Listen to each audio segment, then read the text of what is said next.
ক্রিপ্টোকারেন্সির লেনদেন সহ financial crime নিয়ে কাজ করে ক্রিমিনাল ইনভেস্টিগেশন ডিপার্টমেন্ট সিআইডি। সংস্থাটির দাবি, বাংলাদেশ থেকে প্রায় 11,000 কোটি টাকা নিয়ে গেছে কানাডা দুবাই ভিত্তিক প্রতিষ্ঠান এমটিএফই। এখানে টাকা বিনিয়োগ হতো ক্রিপ্টোকারেন্সিতে। আর বাংলাদেশের মানুষ মোবাইল ব্যাংকিং কিংবা ক্রেডিট কার্ড দিয়ে এই ক্রিপ্টোকারেন্সি কিনত ভার্চুয়াল মুদ্রা বিনিময়কারী প্রতিষ্ঠান বাইন্যান্সের কাছ থেকে। তারপর বাইন্যান্সের অ্যাকাউন্ট থেকে সেই মুদ্রা চলে যেত এমটিএফির অ্যাকাউন্টে। এই এমটিএফই পুরো টাকা মেরে দিলে পথে বসে যান এদেশের 5.5 লাখ ভুক্তভোগী।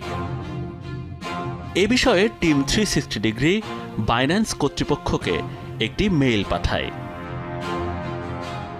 ফিরতি মেইলে বাইন্যান্স কর্তৃপক্ষ জানায়, বিষয়টি নিয়ে তারাও উদ্বিগ্ন। টিম 360 ডিগ্রিকে